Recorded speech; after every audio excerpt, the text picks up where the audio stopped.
He was deemed to be too old to continue commanding submarines and was moved on to destroyers. He spent the next few years applying his knowledge of submarine warfare to catching U-boats as a convoy escort commander in the Atlantic. In his own words, a thief to catch thieves. In 1941, he was appointed to the command of Escort Group 1, EG-1, as the captain of the destroyer HMS Keppel. In 1942, EG-1 was allocated as close escort to the Arctic convoy PQ-17. On the 4th of July 1942, Broome received a fateful wireless message from his former captain, now First Sea Lord, Dudley Pound.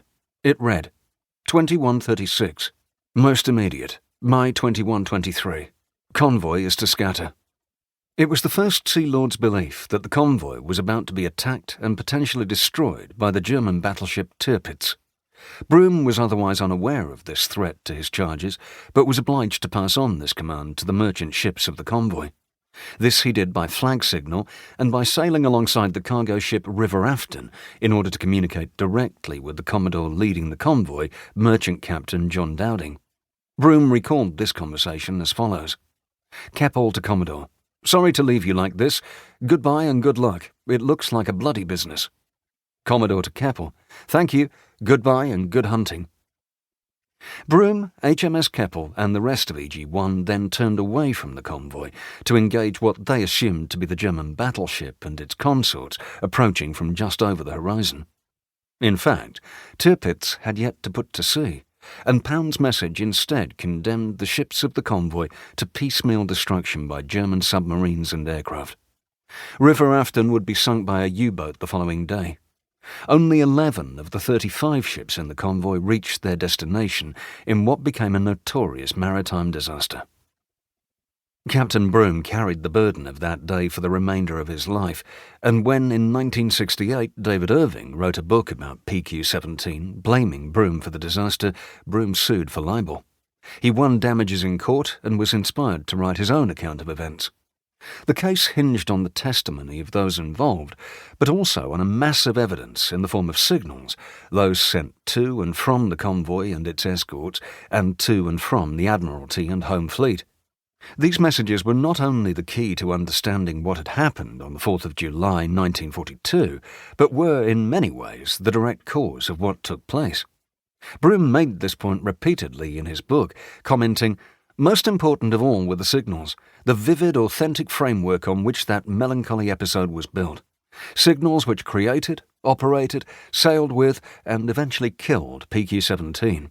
And later, PQ-17 was just another splendid convoy ploughing along with no claim whatever to history or fiction until those signals arrived from the Admiralty.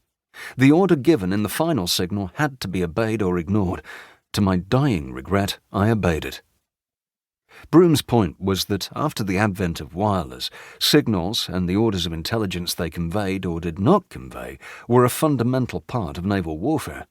No sea battle could be understood without reference to the wireless traffic of the belligerents. This is a truth which must be acknowledged by all historians of the wars at sea in the 20th century. Secret history. There is, however, an additional layer not revealed by Broome. The lawyers in Court No. 8 of the High Courts of Justice were denied a significant part of the evidence relevant to these proceedings in that they only saw the operational signals, those sent from the Admiralty to ships at sea. The signals intelligence, SIGINT, on which those decisions made at the Admiralty were based, remained a secret until the following decade. Pound made his decision sealing the fate of PQ-17 on the basis of special intelligence, information gained by the interception and decryption of the messages of the German Navy and Air Force. Much of this material was available to Pound as a result of the work of the Naval section of the Government Code and Cipher School, GC and CS, at Bletchley Park in Buckinghamshire.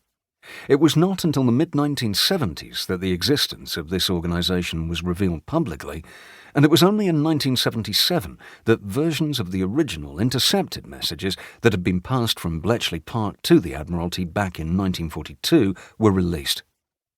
The result of this secrecy was that, in addition to Broome's own narrative, several of the other influential accounts of the Arctic campaign do not acknowledge the full role of SIGINT.